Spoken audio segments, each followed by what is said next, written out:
All right, and here we are. The long-awaited event is finally happening. I am joined by Mr. Gregory MacMartin and Mr. Eric Gingrich, and I guess it's best if they both tell you themselves what they've done on the game and what their job was making this. I guess I can go first. Hi, folks.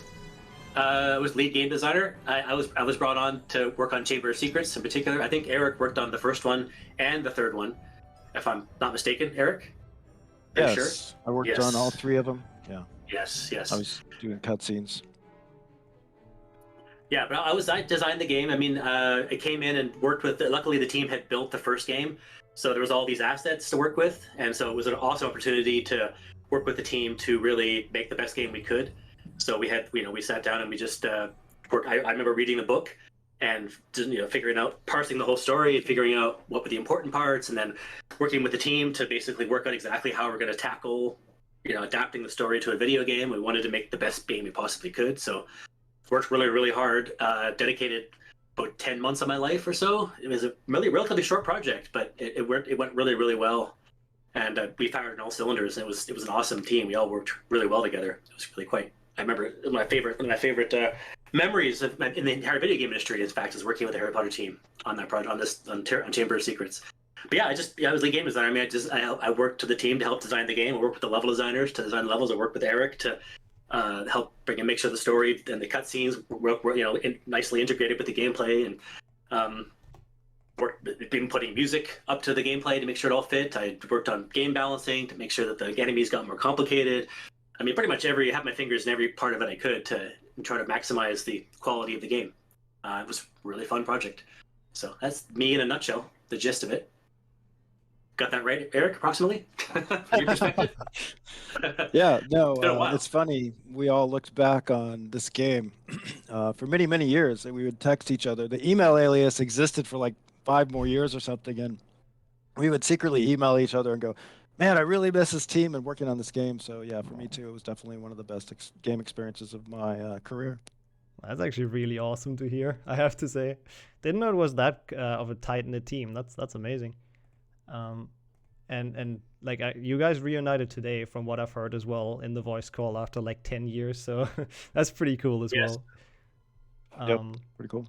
Yeah, so amazing to have you two. Thank you once again for agreeing to this and for being here. Yeah, as an info for the chat, if you have questions, you can ask them if they see something they're interested in. They're gonna pick it up and talk about it. So just feel free to. Maybe I pick one up, whatever. But yeah, in general, you've already said quite a few of the important parts. I think what I heard was short production cycle, which that's the thing I heard a lot, that you didn't have much time making this. So how do you make a game in, like, I guess less than a year almost? Is it just very, very efficient, or a lot of overtime? Both. Both. Yeah. Definitely both. Yeah. I think that, I was lucky enough to get sign off. We were lucky enough to get sign off from the game director of all things Harry Potter, who had the ear directly of the author herself. And I remember pitching him what I wanted to make with the team, and he was like, "Oh, you got a game you want to make?" I'm like, yeah. So he's like, "Okay, go ahead." So I took that seriously and basically started to sort of trying to take the reins of what I thought was necessary, and essentially was able to work with the team to the very beginning plan out exactly what we wanted to do, and then got everybody's to sign off on it as though, hey, this is the game we're going to make. And then we printed out a whole bunch of material. And we had, you remember the design wall, Eric, the big design wall with the chart and all the. I have that chart if you want to. Oh, you have the chart still. Oh, that's awesome. I have it. That's the one you wanted to potentially show up. There's a photograph online of a bunch of us next to that chart. If you can look up my name, you'll see. I think I show up in that photograph. Oh, that's cool. I can only do a low res, but let me try to do this. Wait, I can. This is not quite fitting my layout, but we can probably make that work. Maybe. 1 second. He's streaming inside the Discord call. There we go. I see it on the Discord. Yeah, it's always a bit of a mess. It's probably going to be garbage, but you probably won't be able to see it. Right, it's better than nothing. There it is. Yeah. So yeah, we planned out the whole game, with many things, many charts, but this was sort of the overall Mhm. chart of the entire game. We called it the game flow chart, amusingly Mhm. enough. Mhm. And we had to do this because, there were so many versions of that main hub area that you have to go through back and forth. There were like 15 different versions of that. So we had to kind of come back and figure out which game we made this thing called a game state. The programmers created it for us. It was almost like a Adobe Photoshop layers thing for an Unreal level. That's a cool chart to have. That seems like a lot of work already put into this from the get-go. Let me change this back real quick again. I don't know if I can. I can, yes. Good. Perfect. I saw a question actually in chat earlier that I also have on my list, which I think is quite interesting. Like when you made this, obviously it's a big IP, right? Harry Potter, one of the biggest to probably work on at the time. Like how much freedom did you have with like the choices and the design and everything, or was it pretty Well, strict? okay, so I can take that. I recall having to fend off a lot of producers, and like I said, I got the buyout. We got the buyout from the main design guy on the EA side. EA was the publisher, so they technically had the power. But the main game design guy sort of said, "Okay, you run, make your game, make your game." So that essentially, I took that seriously, and so we were able to kind of basically splinter off as our own and make the game we wanted to make. Period. So we, in putting together this chart, I think they were all impressed that we had a very specific plan, very well planned out game. So by sticking to it like glue, MIB fending off any attempts from producers trying to come in and mess with it, we were able to have quite a large amount of freedom. I mean, we had to stick within the IP. There was an IP Bible, if you remember, Eric, right? Here are all the spells we had to work with. Here's all the monsters we had to work with, and all that stuff was prepared for us by the author. Well, we had to run things by her, right? It was this long process. Well, it may be for the first game, yeah, but during the Chamber of Secrets, it was kind of like if as long as we pulled from her Bible, it was good. Yeah, we could, right? We had established it. Yeah, exactly. And some people thought that was kind of constraining, but I recall at the time thinking that was actually empowering because as long as we stuck with those, then we were allowed to have our own interpretations for what some of these spells were capable of doing, right? Like Flipendo was a particularly interesting spell because we were like, well, what does Flipendo do? It pushes things. Okay, well, what can we do with pushing? So a whole slew of puzzles came out of simply allowing the player to push things, pushing buttons or pushing boxes into holes and this sort of thing. I remember it was really, really important for me to make sure that the puzzles were grounded in some kind of reality, and it wasn't all completely just random stuff. That there was logic involved to them. So things like gravity and things like that were all taken into account, so the players could think hard about how to solve something and then be rewarded for their thinking and solving it. I remember J.K. Rowling had a thing where it was like, well, he's only a first-year student, so he can't have all these fancy spells. So we had to be creative with what we have. Oh, we can just like push things. And it was like, okay, well, and we kind of took those and ran with it. Yep. Or the one where it was like cutting things, right? And so we had to like begin with, what did we do with that? It was like, okay. And then we came up with puzzles where you had to cut things that would let things loose. And it was the one with for cutting the plants, right? You learned it in the class. The Defendo. Defendo class. Yep. Yes, that one. Yeah. So each spell just sort of, we try to think about, okay, what are all the possibilities that could be done with these spells in terms of the puzzle possibilities, and then we just sit down and try to come up with as many different puzzle types as we could for that. I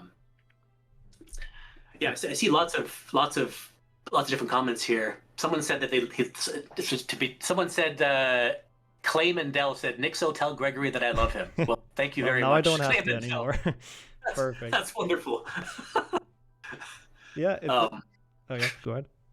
No. Just there's lots of stuff. People saying that they feel the passion in the game, and that also is really cool because we were really firing on all cylinders, right, Eric? I mean, it felt like a pretty awesome opportunity in that moment to make a great game. Yeah, it was a wonderful universe to be working in, and we were just kind of lucky in a way that there weren't a lot of games. They started making other, versions of the game at this point. We didn't work on those, right? We had nothing to do with those. But we kind of started it with that first Harry Potter game, and then this was a sequel. And we didn't switch engines. So Yeah. It was like, for us, that was like, oh my God, this is amazing. You know, a lot of game companies work on the same game over and over again. Had our game company, it was a new game every year, right? So it was kind of huge to be able to build on what we had done. Yeah.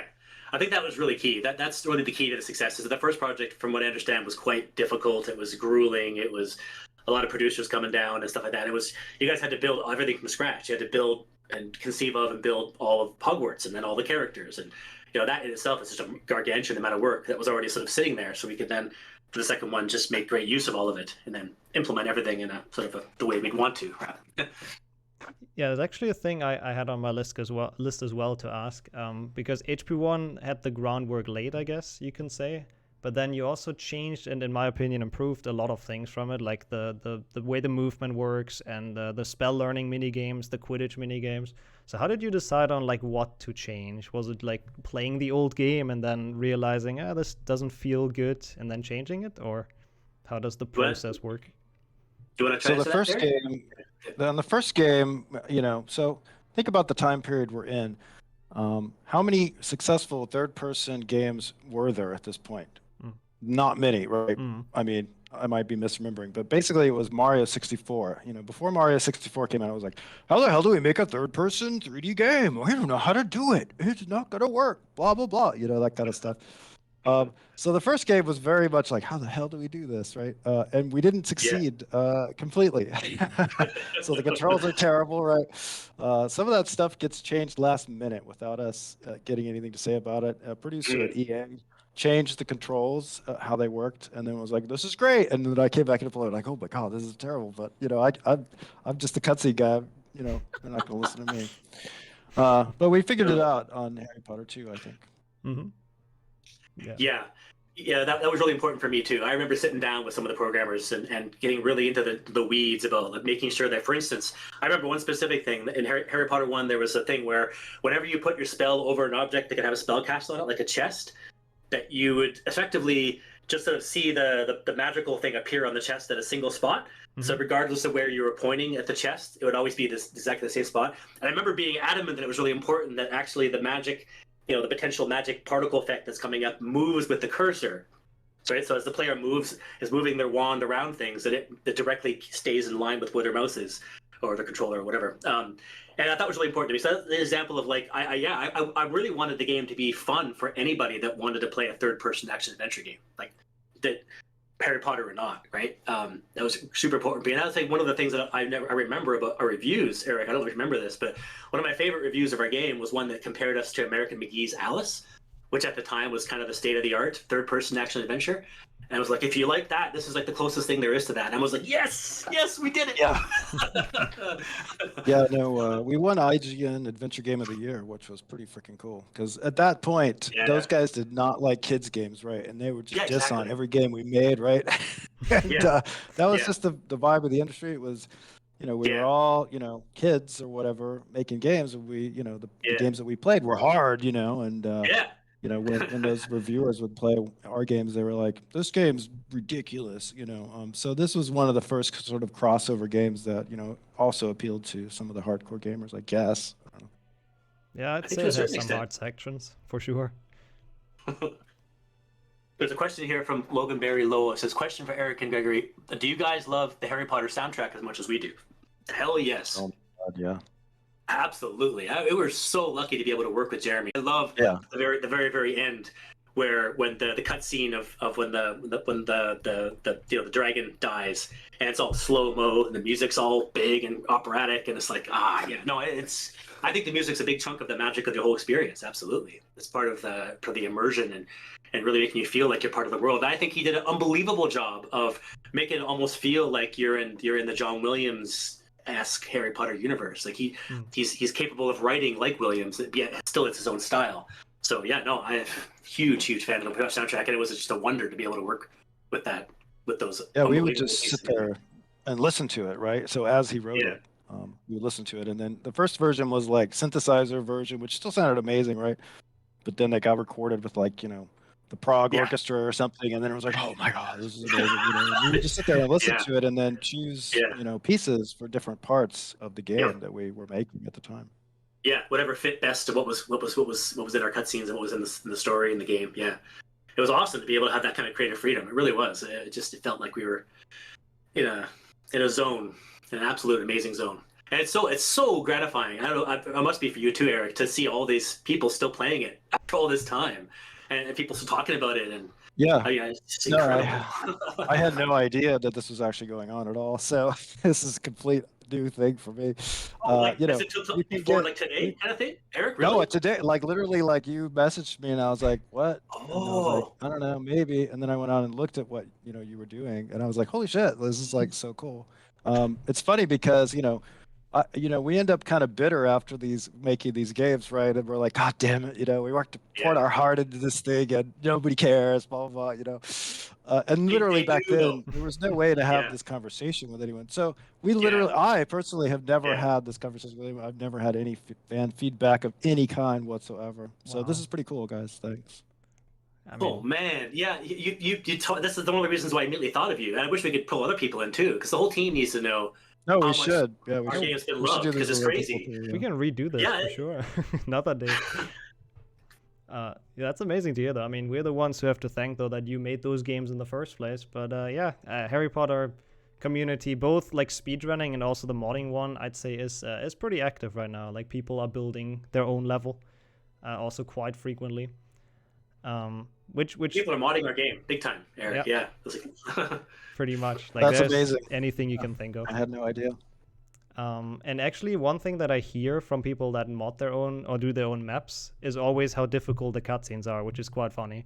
Like, unironically, I heard people tell me that, like, for a 20-second cutscene, they took like 2 hours. What was it like that back for you guys To as make well? one? Yeah, to make one. Yeah. Oh my God, it was pain, pure pain making those cutscenes. We had this script, right, that our programmers wrote for us. And on the first Harry Potter game, I thought I was going to be making pre-rendered cutscenes. They were like, "Hey, Eric, you're good at, you know how to do, movies and stuff," because I had worked in the TV industry. That was my background originally. And I was like, "Okay, cool. I get to work on Harry Potter. Get to make pre-rendered cutscenes. This is going to be fantastic." And then, I'm working on them, and then they're like, "Oh, guess what? We decided to cut that, and this is going to be in-game instead." And I'm like, "Oh, this sucks." And then it was even worse than I could ever imagine because there was no way to do it. And so they had to write from scratch this cutscene tool. And I would literally just type in these commands, hoping, for this thing to work. And then you would have to like compile it and run the game and take notes to see what it looked like. And you would literally be like, "Oh, I got to move it like 2 Unreal units to the left," and then it's like your speed run. Basically, it's like the pain of your speed run is like the pain of me making a single cutscene, right? So yeah. So people were not over exaggerating with how awful it is to make those. I see. Yeah, there's also a question I saw in chat. What determines which cutscenes were unskippable? Because that's a thing we've, as a speedrunner community, been asking ourselves for a while. Because there's like, I think 4 cutscenes in the game that you just cannot skip. Is there like a reason for that, or is it just, I don't know, just happened? I don't know. It's always been the joke of my career. Thanks for making. Somebody in the chat made the joke already. How we skip your cutscenes? Yeah, we're sorry about that in the speedrun. But it makes sense for speedrunning because those are the things you can't change. Those are fixed, right? That 100% fixed time. Yeah. Who knows? I don't remember why some reason not skippable. I would suspect that it was a bug thing, right? It was like, oh, if we skip this cutscene, that's going to cause a bug or something like that. The only other reason I would think is that. Yeah. Yeah, there will be some sort of information delivered, like, "Oh, these are the controls."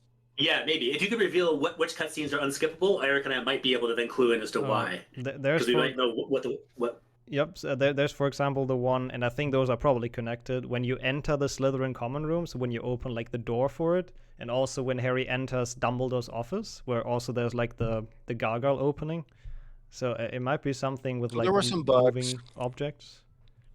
I think there were some bugs, like that. Actually, people could not finish the game, right?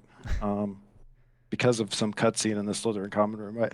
Because we got like moms like writing letters, like sending in letters or something, right? We can't finish the game. We had to start. And I'm like, we couldn't really respond to them, but I would imagine it would have been some sort of bug thing, like, oh Mm. man, if we skip this cutscene, it'll cause a bug. Because it's really hard to skip cutscenes, right? Skipping cutscenes is like the hardest code to make in a video game. Believe me, I know it because we teach this stuff now to these kids, and it's like, oh, you want to skip a cutscene? Whoa, okay, well, that's gonna be a lot of work, right? So that was probably it. Yeah, because you get all these questions of, well, where does the camera end up? Where does the player go? You have to teleport the player. You have to zap all the characters that are currently in the world have to be zapped away. You have to do all this stuff, and so yeah, it's quite possible that it was just too complicated to skip some cutscenes for us to not have time. So okay, screw it, just make that cutscene being unseeable. So you had to. There's lots of decisions like that because the project was so short. We had no choice but to make lots and lots of snap decisions. I recall lots of times where it was like we'd hit a wall and I'd like go in there and say, "What do we do?" And I'm like, "Okay, do this." And I'm like, "Do this, do this, do this." Just trying to keep things moving, right? Because there's all kinds of problems like that would have. So yeah, a lot of these decisions just came down from having to make sure that the game worked for everybody. Yeah, no matter what. Mm-hmm. At the very end, because Gryffindor always wins in the game. Oh, right? Okay. Yes. I think I was the one that really wanted to have it so that other houses could in fact win. That's how it was designed. That's how I wanted it to be. But that's an example of where EA producers came down and said no. Mm-hmm. Like the last month or so of dev, the producers came in and started hacking and slashing and changing, and I think that's one of the many things that were altered by EA. Mm-hmm. Yes. As a matter of fact, something similar to that, I recall Lindsay Gupton, who was the head of the No Wonder Studio at the time, coming into my office and saying, "So I played this beanbag challenge and I lost." And somebody else, another team won instead. And I was like, yeah, and so there was this general sentiment, and this comes back to what you were saying, Eric, about people generally looking down on kids' games, right? That this had to be easy because kids are stupid and they don't know how to think and they don't know, And I'm like, no, screw that. Treat them like adults. Kids are actually smarter than you think they are. Puzzles should be challenging. The game should be challenging, and it should be possible to lose, so that there's incentive to try to work hard to win. And that's kind of like life, I think that's a good lesson to have. Mm-hmm. So there's definitely there's a bunch of stuff like that. Actually, another interesting thing is there was a whole different level, the final level, which right now is pretty much very small. You run by some fireballs, and then you have the big boss fight. Mm-hmm. That level was actually completely a custom level built by Phil Coe, who is the lead level designer on this project, who's now been at Valve for 15 years. He's worked on Portal, Portal 2, worked on Half-Life Alyx. He's an absolute game design genius, level design master. And so it was a real pleasure to work with him. And he built this level. I worked with him, but it was mostly him. Built this genius level. It was basically it was a culmination of the whole game. So very, very difficult puzzles, very difficult enemies. You could die quite easily. It was hard in order to get to the end challenge. And that was all completely gutted right out by the producers. And I recall that being kind of an unfortunate thing, because I think that would have been a really fitting end to the game as it was. Mm. It could have been a time thing too. You can't put everything into the game. Most of this. Most of the book is cut, right? You can't fit it all on in the space that you have. True, that's definitely part of it for sure. About thinking about how much time there is to polish it and things like that, right? So, and people thinking, oh, getting nervous, it might not be a time to polish it and test it enough. So, okay, so let's just go with this because it's simple, right? For sure. That actually comes back to I have a question for the group actually about or even you, Nick. So there's quite a few changes we actually made to the story itself. Mm-hmm. And we did it for reasons. I'm wondering if anybody can call out some of the core changes to the actual story itself compared to the book. Literal differences in what happens. I mean, apart from the obvious ones of adding the challenges where you learn spells for gameplay purposes. Okay, right. I mean the actual story, cutscenes and stuff. We actually literally made changes to the story as it was in the book. That is a good question. I don't know. I hope the chat bails me out here because I really don't know. Well, the funny thing about that, converting the story from the book, we were working with Warner Brothers, but Warner Brothers did not trust us with the script because, we're just some game developer people, right? Back then, it was like Warner Brothers wanted their first few games, and they're like, we're not giving them the script. So we had to read the book and figure it out and join together and cut and make it make sense, right? And, to me, I love that part of it. And what I really loved was going to see the movie for the first time after the game came out, and the movie came out after, or I think, That's right. maybe That's about right. the same time. But we go see a movie and they're like, oh, that's how they solved that. Oh yeah, oh that's really clever. Oh yeah, we did the same thing there. Oh yeah, you know. So it's like great Yeah, minds think alike. So I just felt very vindicated, you know, that's with the super choices cool. that we made. Yeah, and so some of the answers here: Harry doing everything alone. Yeah, that's an Mhm. obvious one, of course. And Harry going into the forest alone. Harry did everything alone. Yeah, that, of course, that was the gameplay. But there's actually a really, really major two things that jump to mind. We skipped the plane scene was a change. Yes, there's no plane the way we had it in the game, and we also skipped the entire going to the platform entirely. Right? It was like they were at the bookstore, and it was like we missed the train. Oh no! And they go right to the car. Right? Like we skipped a whole bunch at the beginning. Mm-hmm. But then the very very ending, the actual climax. Who can call out the quite significant difference that we made? That we made the call. We didn't get permission. We just did it and put it in the cutscene. And no one ever said anything about it. But it's like quite different. The very very end, the climax. I'll call out whoever answers this correctly because it's yes, complex beaver. Oh, snake falling on book instead of Harry using fang. Yes, Vassals felt better. Yeah. That is And yet, actually. I think we didn't have time for it, right? Wasn't that the deal? right, It was just exactly. too complicated. Yeah, it was too complicated. That 'cause we cutscene had, was like, a bitch. Yeah, I'm sure it was. Yeah, no, I mean, yeah, that whole thing. But I remember sitting and talking about this because all we have to give Harry the ability to pick up the thing, and then like, okay, this is all like days Right. and days of work. So we that didn't kind of have, right? stuff back Yeah. then and now, that kind of stuff is hard when you have to interact with something in the world, right? Touch something in the world, Yeah, and especially attach it and pick it up, right? It was possible, but it was just very difficult. yeah. Time consuming. Time we didn't have. We just needed to think. We needed everything to be solved instantly, right? Everything was always just like, no, we have no time. It's always just go. But it was cool to be able to have that kind of flexibility to do that, right? And then we synced it up to music, so it all seemed so, it all kind of worked, I think, dramatically. So I've never heard anybody complain about that, right? It's just because it kind of worked dramatically still. And it's the same gist, right? Is the tooth killed, what's his face, the proxy for the Voldemort. book, the diary. Yeah, the diary. It killed the diary, and so technically we stayed true to the book, sort of. Yeah. I agree. I love that cutscene as well. But when you say nobody ever complained about it, then speedrunners would like a word. You might have read it in chat, but there's only one vent you can actually defeat it on. I assume that's the same reason then that like just the cutscene was awful to make. Yep. There was only one. There's no way to make we would have made 4 cutscenes, right? Mm. Right. So we're only going to make one cutscene. That's all right, well, he's going to have to die over here at this spot. So, it's those are the things that you hope people don't notice. You know what I mean? Yeah, if you play the game like 1,000 Thanks times. for noticing. Eventually you'll notice. It still works though. It just makes the fight a bit more difficult. So here's the funny thing. I can't hear you. The truly ironic thing for me, right, and maybe for Greg, but we worked really hard in the time that we had to make this game as good as we possibly could. And for me personally, like I would try to break it every day, you know what I mean? And I would try not to break it when I'm making it, right? But you have to try to break it as well to make sure that it works at all, right? And then in the end, you have the long testing period where you're just trying to break it, right? Mm-hmm. And so, for me as a game developer, it's like my worst nightmare that you guys are breaking my game, right? Not my game, I've just helped, but you know what I mean? It's like the most ironic thing that you guys are like exploiting it, but I love it, right? It's like this huge challenge to overcome, right? Have you actually seen like the big glitches we have in this game, either of you? I only looked at a couple of your streams from like a couple days ago where you were That's playing. good though. Then because I've made a small like compilation kind of thingy where I can show some things off. We can go into that if you are ready or if you want to. Sure. I will have to switch scenes though, which might take me a while. So I might throw you another curveball to talk about because I also saw that a lot in chat while I switch scenes.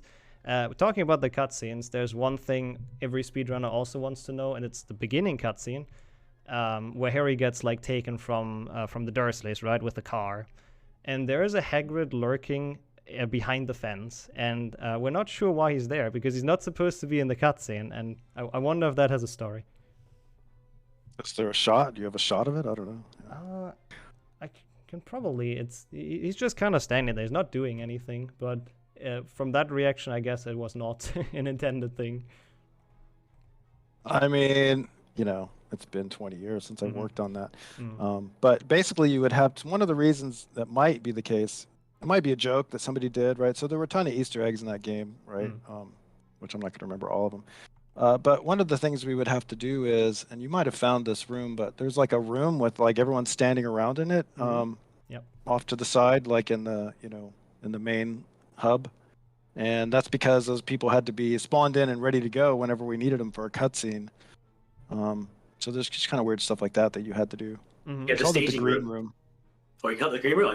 We call it the remember the green room. staging room. Okay. Something like that, yeah. Yeah, that makes sense. We found those rooms indeed, and they are quite mysterious. But I think quite a few games, like it's just a common thing, right? To do. I don't know anything about game design, but okay. Let me actually transition to And this. it was necessary because of the way the Unreal Engine worked. Yeah, Mhm. we did. Yeah. Oh, it's an Otherwise, Unreal you'd have to have loading screens and some things like that. Yeah. I see. Yeah, if you have them there ready to go, then you can just call them up in the cutscene. But if they're not, you have to spawn them in, give them a name, and then they take a few like a second or two, just because of how Unreal works. It takes a second or two for them to like stop mip mapping or whatever. I don't even know if we had mip maps back then, but The point is the game would stop. It would stutter. It would do things, kind of things, right? We wanted to make sure it was seamless. So yeah, it was like Right. part of the level loaded and everything we needed for that level, including all the cutscenes, and then you would just basically teleport them around as needed. Yeah. Gotcha. Okay, so I think I can hopefully share the screen to you in a second. Oh god. Streaming is hard. Why was Pete so scary? I opened every chest with fear after he jumped out of one. That's me. I swear, I was constantly pushing for as hard as possible to have it be legitimately scary and difficult. I mean, so that's probably my fault. Matter of fact, it's funny. I have a daughter. She's 11 now, but I tried to get her to play Chamber of Secrets a few years ago, and she noped out with the turtles that fart out fireballs. Oh yeah, those. She completely noped out of that. It's very terrifying for her. So she's like, it's just too scary. Yeah, I can imagine. I mean, I said it on stream earlier actually, but for me it was the imps that I couldn't play as a kid. Where I had my parents to come in and essentially play them for me or do them for me. Really? Yeah. Them chasing you, it's just I don't know. Kid me did not like that. They were too fast and did too much damage. Okay, I am finally ready with my transition though. Let me share my screen real quick. That should hopefully work, so you can see it as well. Does that work? Should come up somewhere on Discord, I hope. I don't know. I'm watching the stream myself. Trying to share with Oh no, I was. Oh yeah, I guess that works as well. Then you just have a bit more delay. We can do that too. Okay, then I'll put it. I'm still looking at Aaron's chart. Actually, did you stop streaming, or are you still streaming the chart? No. We should be on the normal scene. Oh, there we go. Okay, never mind. I see there's multiple streams. Okay. Yeah, might have just not refreshed. Okay. Yeah. Anyways, we yeah, I've made a small compilation with essentially the big things. And I can, I guess, go through them. Actually, I can ask a question before this. Which level do you think is actually the fastest to complete with like strats and glitches out of all the ones you made? I'm curious. Oh boy, it's I don't recall all the levels. Like Aaron, it's been 20 years ago since I actually actively worked on the project, so I don't have all that in my memory anymore. I have no idea. Oh yeah, we don't play the game like you, so no, that makes sense. I was just curious. Might have been. But yeah, there's like the Scourge challenge essentially. You might remember it when you see it, where the star is like right at the start. It's just down there, but you can't quite reach it. But there is a bit of like we call it a wall walk. It's like a bit of a wait. Why did this happen? That's not how I made that. Huh? Okay, I cut that wrong, I think, but essentially there's like, I can't show that now because for some reason that's cut off. I saw you do it a few times in your other stream. Yeah, there's like a spot in the wall you can stand on pretty much, and then you just jump over and you're just right at the star, and it's like a 9-second challenge. Oh, no way. Oh, I'd love to see that. That's interesting. Yeah, I can maybe do that live, but there's like another example here, for example, on the maze. You can just land in there. There's just a bit of collision. I saw that, yeah. Oh my god, there's a little invisible collision there. Yeah. Yeah, this stuff makes me cringe. I'm like, damn it. Yeah, me too. Like stuff we missed, basically. This is the kind of shit Yeah. that was, excuse me, this is the kind of stuff that would come down to testing and be immediately fixed and get rid of. 100%. Yeah. We had a in-house testing group, which was pretty cool, right? Most game studios of our size did not have an in-house testing group, and Yeah. we tested it pretty thoroughly in the time we had. But Mhm. it's one of those things where you can't go back and change it after it's released back then, right? Mm. There was no way to Yeah, do no it. kidding. No patches, No kidding. yeah. Yeah, I mean, I think it took us a long time to find all of the things we have. So I think the testing was still done very well. This thing's probably the biggest we can show off, which I believe is an Unreal Engine problem. But essentially, whenever you grab a latch and you change the brightness in window mode, though, like it doesn't work in full screen, you see Harry move up a tiny bit, so he pops up. And if you chain that, then he moves up a lot.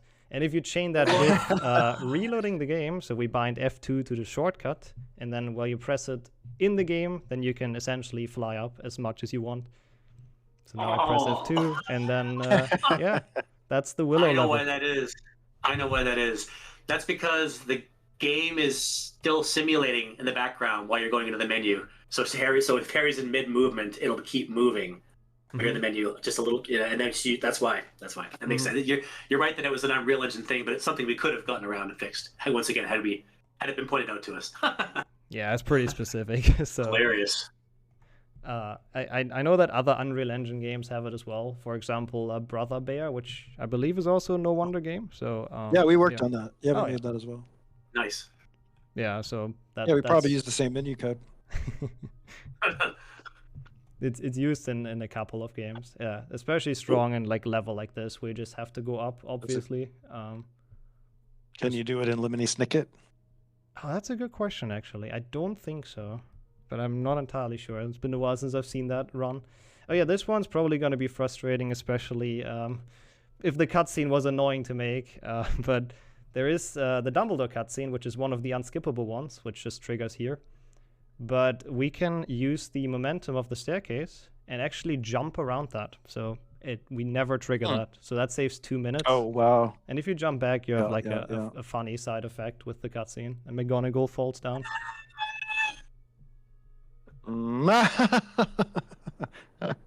Awesome. And then eventually Harry follows as well. So that actually saves a lot. It doesn't look like much, but it's one of the bigger ones. Oh boy. Well, you're welcome. This one's gonna be probably quite difficult to explain for me, but the Quidditch warps. I think I paused this for a second, but if you enter some level, it doesn't work on all of them. There's a way to teleport out of it and play Quidditch instead. So you don't have to play the level, but you could play Quidditch. So if I saw you doing that in the stream. I was like, what is he doing? Yeah, it's just a bunch of like button presses. So you start off going to the Quidditch menu and click on any match, and then you press escape, go out of it. Oh no, not escape. F4, that's the important one, and then map and then escape again. So I can show it again. Can I show it again? I can. So we believe at least that this is like a remainder of the debug mode potentially, because I think you activate that on F4. So yeah, F4 now and then map and escape, and you can just click on it and it works. Interesting. Okay. Oh, I don't remember. What is F4? Do you remember what F4? I don't remember. It was F4. Was something? We definitely had a debug key. Was that a debug key? Is that what that was? Yeah, there were like 3 or 4 debug keys up there. Yeah, I believe F4 is the one that brings up like the level select, amongst other things probably. It's interesting that was activated at all. I thought we shut all that stuff off for the shipping version. Weird. Yeah, it causes like the UI to disappear as well. Like if you're in the menu and then press F4, Harry loses like his health bar and everything, and if you get like beans, it doesn't show anymore. So I guess stuff stayed in. There's just like a bunch of cool tricks that I wanted to put into one video. This one to skip like the end of Boomslang, because those mushrooms are actually quite useful if you drop them in controlled places, because they do still have collision after they get dropped. So you can build yourself a little staircase. Awesome. Which I've issues to jump on, So, but That's funny. Oh my god! Wow. And if you like that Wow. one, then you're probably gonna like this one even more when it comes to geometry abuse, because that pixie also has a hitbox. And Oh my there god! you go. Look at that! Badass! That's Oh so my cool. God. Nice Wow. playing. Oh boy, I love it. Oh yeah, and I have a section that's just gnomes are cool. I assume that's one of the more known things, that you can duplicate certain things. Like this toilet, you're only supposed to cast on once, right? It's a cool secret, by the way, with the gnome coming out. But if you put the Mhm. same gnome behind, once I get there, and then you cast on it again, and the flipendo hits the toilet, you still spawn like infinite, and essentially. Oh wow. So you can flood your game with gnomes.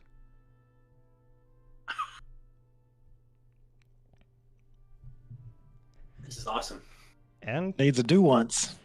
they can also make potions, which I assume makes sense. I guess they're like an actor in the game or something.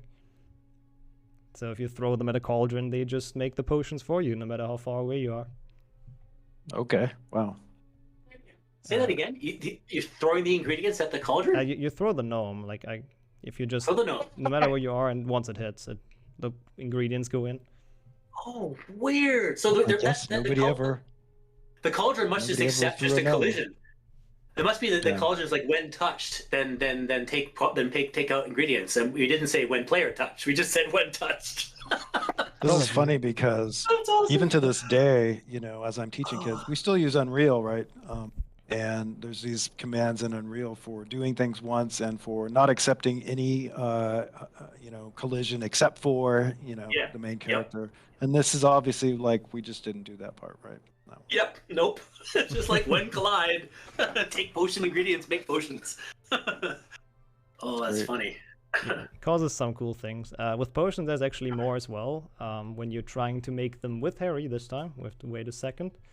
But if you angle yourself just right and you put the UI potions out of bounds behind the wall, kind of like so, then they actually don't fly into the cauldron, and you still make the potions, which is also a cool abuse of this mechanic.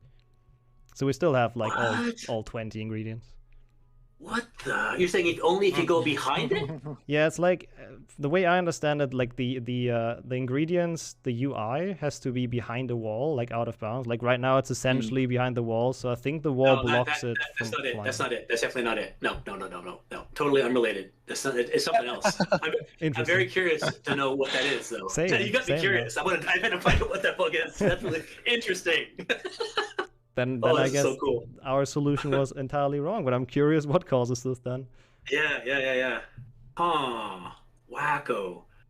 How does that make any sense? If the code, I mean, it's fairly straightforward. If you touch it, then take the ingredients and send the potions. How would it not take the ingredients and make the potions anyway? I don't understand how that's possible. They must be. Do the ingredients fly in from an angle? Is that? They don't fly in or anything, do they? I mean, in a Well, normal, we have it. Like, when you normally do it, I don't think they fly in, do they? they fly. Yeah, they kinda do. like, They yeah. do. They do fly in from the direction. Oh, see, that's it. camera. So they're right. Yeah, it's because they're trying to fly in, but they're hitting the wall probably. Right? Oh, but you think you'd still be losing it though? They should still be spawning. Maybe it's even failing at spawning. Maybe it's that's not what it is. making it. It's not making it to the pot, which is the thing that makes them count But down. you think it would? You'd think it would still count down, right? It's just, the countdown happens the second that it leaves, right? But it's You would possible think. that maybe it's just I don't failing know. to spawn and therefore not doing that. Okay.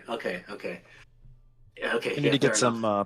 We're not programmers, right? So. Mhm. Well, I Well, kind of been. I'm a junior programmer with my. I definitely am cutscene now. script I've or learned whatever, a lot in 20 years, but Yeah. But we could ask the programmers, right? So that would be a thing. Hey, get another guest on here. Yeah. The guy who programmed that. We can figure out. who that yeah, is and- yeah, for sure. They might remember. Awesome.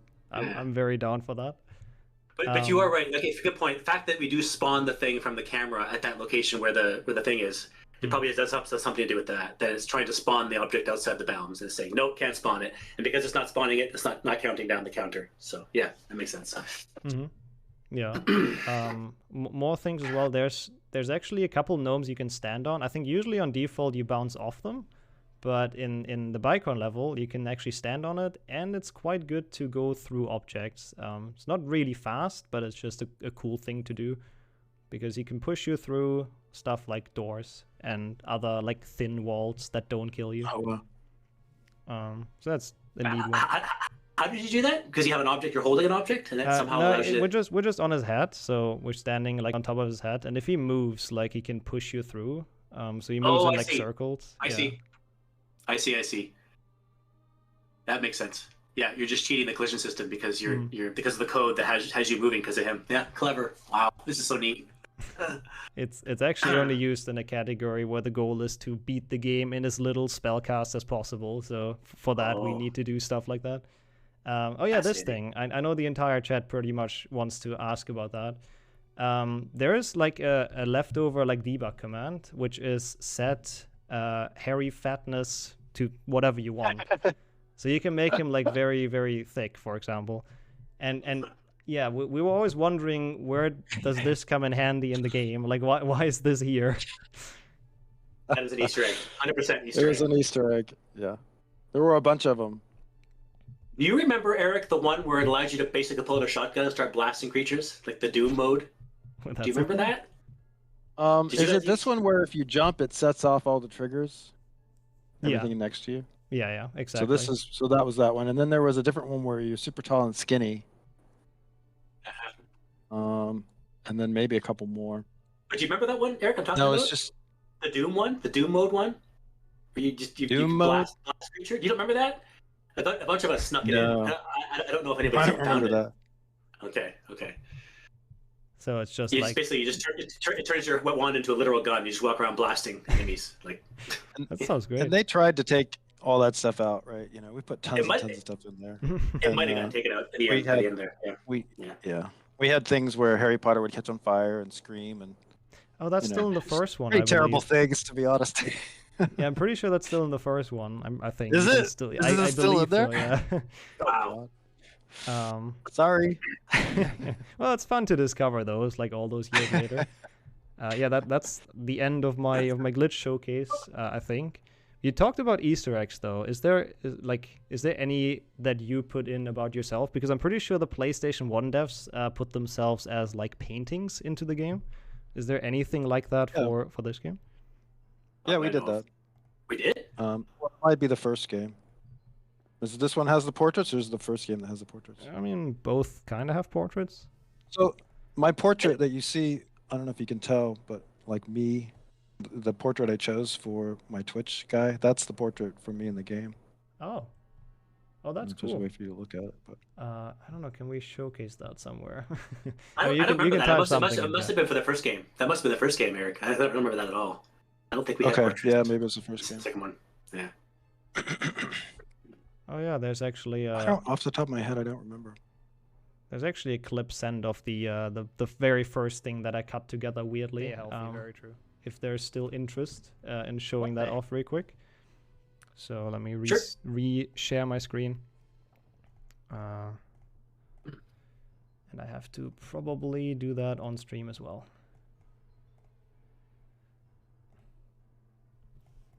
Okay, whatever. Chat can just click the link. I'm just gonna let this play. So essentially there's this wall, and it's very, very difficult actually. It's just a very tiny spot of collision, but you can just land in that, and there you go. That's the entire level all the way to the end. Oh, nice. Yeah, so it's like turning a 2.5 minute level into like a 9-second level, which is pretty neat.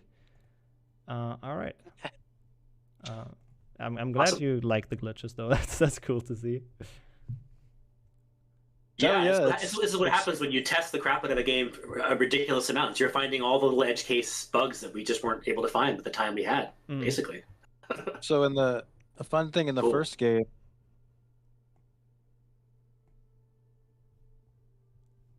I can't hear him. Somehow I can't hear him. Oh. One thing in the first game was I don't know if you I haven't looked at it recently, but Wingardium Leviosa. Mm-hmm. You know how you can move those blocks around? Mm-hmm. Yeah. You know what I'm talking about? Yeah, maybe. I'm sure the chat knows. when they first put that in, right, and we're playing the game, and I'm kind of one of those guys when I go to play a game, I always turn around and go the other direction to see if I can break it, right? Mm-hmm. So they put Wingardium Leviosa in, and you could move those blocks everywhere, right? And so I would move them around and stand on them and fly them around, and I'd be like, and I'd send out a screenshot and I'd say, "How did I get here?" And the programmers would be like, "Ah," and they go in and try to fix it, and they'd fix that one, and then I'd go back in and I'd be like, "How did I get here?" And then they'd go, damn it, and they get more and more upset. And then finally, at some point, they were like, "I think we just need to cut this." And I'm like, "Oh, no, no, no, no, no. Please don't cut it," And I stopped trying to break it at that point. Yeah, that's pretty much what speedrunners do, I think. It's a pretty good description of how people find glitches, even till this day. I like the question in chat here, actually. If you had more time, what would you have changed or worked more on, if anything, really? Funny thing about this, yeah, go ahead. No, you're good. Go ahead. The funny thing about this game is it's almost like it's a good thing we stopped when we did, kind of a thing, because it wasn't supposed to have as much as it had in it, right? I was sort of, I know Greg says that we planned it all out and everybody knew what we were going to do and everything, but, that's kind, I feel like.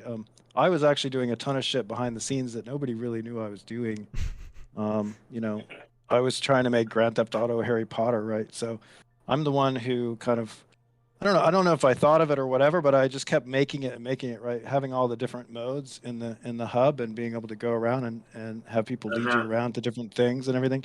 Yep. And they really had no idea how difficult that was to achieve. And if they had known, they would have never let us even try to do that. I love that part of the game. Absolutely love it. That's one of my favorite parts, man. The fact that the fact that the characters in Hogwarts kept up with what was going on, and that the voices and the VO you got was in sync with where the story was at that moment, right? So when you're being suspected of being the Slytherin bad guy, related to Salazar Slytherin, that they all kind of like whispering behind your back and things like that, and that's like one of the best parts of the game. It really felt like we were doing justice to the story. I think my answer to that question is definitely the final level, because I'm telling you, it was awesome. It was working so well. I mean, and it was.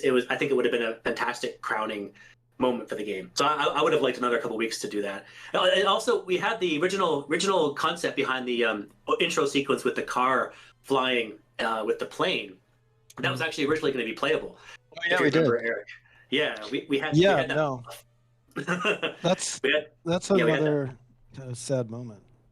Yeah, because that was going to be a pretty fun little intro to the game, where you'd actually be flying a car around to avoid stuff and clouds going by. I mean, all these really cool, and the whole thing just got turned into a cutscene because of time. So yeah, and then that cutscene ended up being really long, and that's I apologize for that, but that's what happens when you cut gameplay, right? And then that cutscene was even longer. Like I cut that cutscene down by half. Could have been even worse. So you're welcome. It's pretty much just a big plane flyby, whoa moment now, right? That's how it ended up. Yeah, which is cool. I'm glad we were able to use that plane. That was something else I really wanted to have, was the sense of scale, and the sense of like an actual airplane with the real scale going by, to get a sense of how, what you're doing. You're actually flying, right? Up with the planes, kind of thing. Yeah. It's very loud as well for some reason. I'm not sure if that's a new Windows thing or like on newer systems or whatever, but for some reason that volume. We wanted it to be loud. Yeah, no, we turned it up. Oh, you did it on purpose? We wanted the player to be scared, like, oh god, play! Ah! Yeah, for sure. Yeah, you achieved that. I think that's fair to say. Yeah, we talked about cut content already, and there was actually a thing I mentioned earlier, which I want to come back to real quick. I saw it in chat as well. There's the Gryffindor challenge in the files, which is like the level that is behind the door in Gryffindor Common Room, but you can't get there.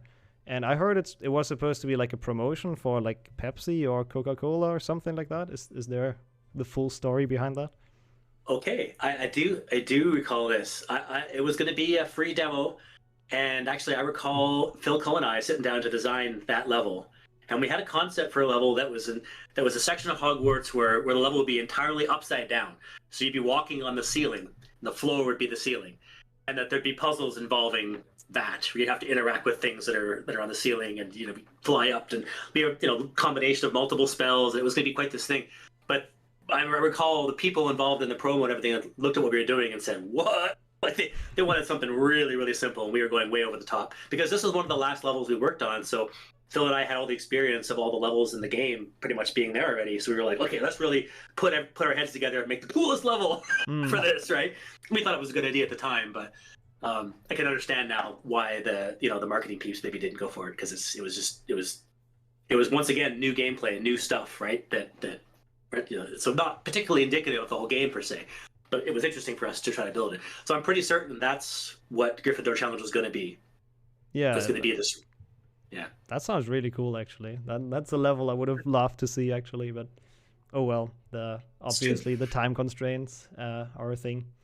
One more thing I also read earlier on the same topic. If you go and activate debug mode in the game, then you have the difficulty choices actually. So you can choose between easy, normal, and hard, which seems like a pretty, seems like a element that I feel like could have been kept in, or was it also just scratched because it would have made the game too hard? It's a really good question. I don't quite remember exactly what happened with that. I suspect it does come down to the fact that I wouldn't have had time to balance the game 3 different times for 3 different levels. Yeah. And at the same time, like, I know we didn't want to have necessarily spawning. Yeah, I think that's what it was. That's what it was, because it's like if you're spawning more enemies, then it does need to be, where you got to play through the whole thing on hard, play through the whole thing on medium, play through the whole thing on easy, and make sure it's working in all 3 cases and that they're all distinctly different and stuff. And at the time, it was just way over scope. So I think we just said, screw it. Just couldn't do it. Yeah, that makes sense. That it's definitely a project that came out of pressure for sure. We were all under very strict deadlines. So in order to try to make sure that the resulting game was good, we had to make calls all the time to simplify and cut and streamline, just to ensure that that this experience would work. Yeah, I know there's like one thing that's really changed, which is actually the snake on hard. Like there's actually different attacks, which is pretty cool. But yeah, definitely understandable. Yeah, that one was apparently made in hard. There's like a lunge attack essentially that it does that doesn't appear in the normal game. Fantastic. That's really cool to hear. So you're basically you found the way to put the game into hard, and then you played the game and you saw this extra stuff. Yeah. So that's awesome. So you're getting bits and pieces of what would have been had we been able to keep going. But what Eric said is kind of true. I mean, the whole thing came together because we were all really wanted to make something really cool, but we knew the deadline was tight. So it's like it's hard to know. I guess if we had 3 or 4 months, well, some of these things might have made it in basically, and it just keeps scaling. Though we were all very passionate. There's always new ideas coming up, so there's kind of an endless amount of things you could do, but it had to come down to what we had no choice but to do. Yeah, that makes perfect sense. Scope is very hard, and there's only so much you can get done, and you always overestimate, right? What it's you think really you can do. easy So there's to probably overestimate. another whole Harry Potter game that didn't get made. Pretty much, yeah. I mean, I think we were going for. I think we all would love to have had it be a truly dynamic open world, like what games are now today. Lots of games work that way just fine, right? But we were trying to create that feeling of one back before they even existed, right? The hub, and it would expand, open, and unlock, and then you'd have the spells that you have things that you saw, but you couldn't access them until you got the spell that allowed you to access them. So, and then you could also walk around and go wherever you wanted to. So they did have an open world feel, right?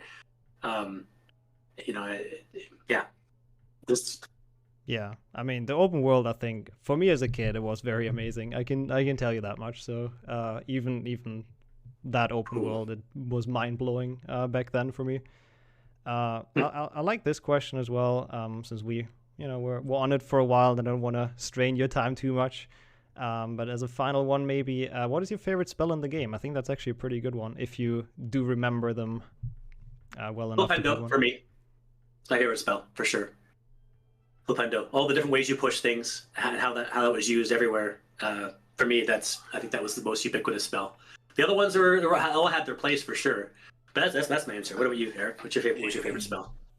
I'm just gonna have to go with Wingardium Leviosa. I don't know if that was that even in the second game. It did not quite make it. It was such a cool spell. I don't know. We could have done a lot with that. I have my imagination was man, we could like take these bricks out and like build a world with them, you know, just like before Minecraft. It was just like, was what I was thinking in my head. It was like, this could be so cool, you know. So that would be my favorite. Right, that's the spell where you can levitate objects, right? And that definitely had. As far as that never came up as something we could use for the second one, because that would have tons of possibilities for puzzle solving and such. You know, grab a block, move it around, put it into a spot, and then trigger something, or all kinds of possibilities. Yeah, I think that's actually kind of the only one that didn't really make a reappearance from the first one. There's only like Incendio and Defendo I'd use interchangeably because they both like defeat plants. But yeah, I think that's the only one that's HP1 only. Spongify would be one. I assume that was that in all of the games or? 2 and 3. That was definitely in Team of Secrets. That's the bouncy pad. Like it was like literally like sort of a nothing thing, right? It's just, oh well, we have the bounce pad from Unreal Cinema 2. What do we do with it? You know, and we made Spongify, and it's like surprisingly rewarding, right? And then we combined it with other mechanics, and it turns into something. Yeah, that was a cool one. That's probably the one I would pick as well. Spongify is good fun to mess around with as well.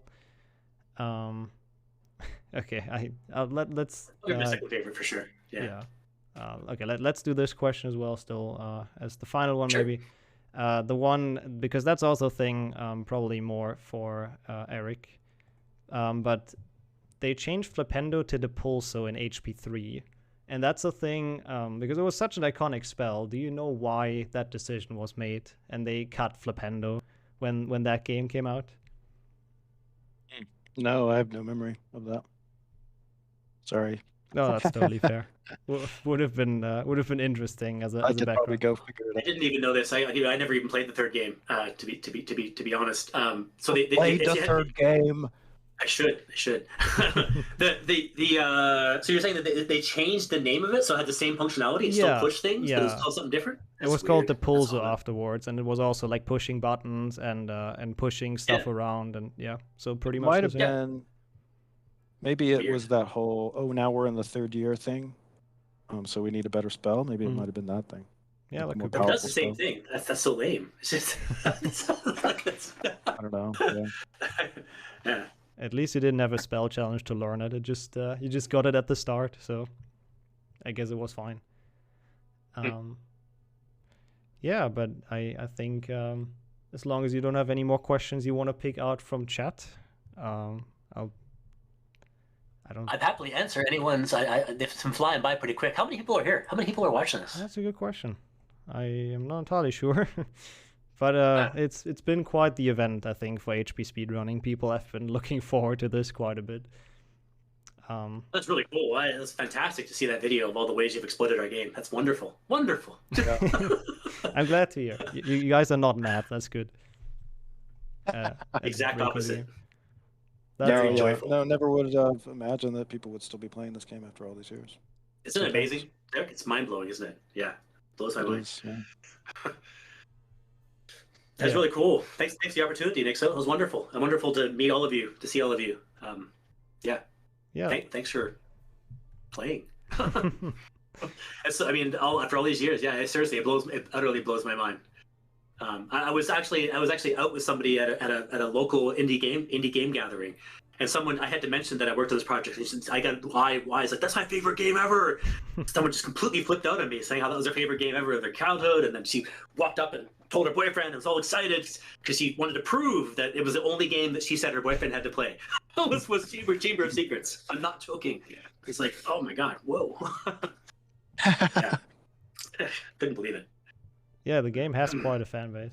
So thank you so much to both of you for taking the time and coming out here. Absolutely, if you still want to, we can redo this at some point. I would be very much down. I'll leave you any last words. Maybe there's some other projects you want to plug or anything.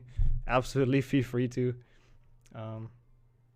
I would love if you guys were to check out what we're doing. If any of you guys that are into VR, we have a new VR game coming out very soon. It's not announced yet, but that's also happening very soon. It's almost done. The game's almost finished. It's called Consortium VR.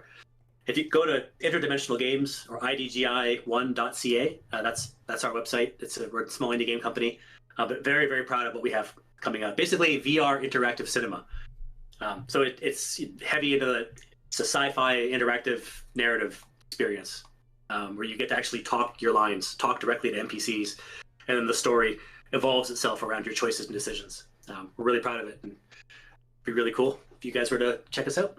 I mean, we have regular Steam updates every day of the every month of the 21st.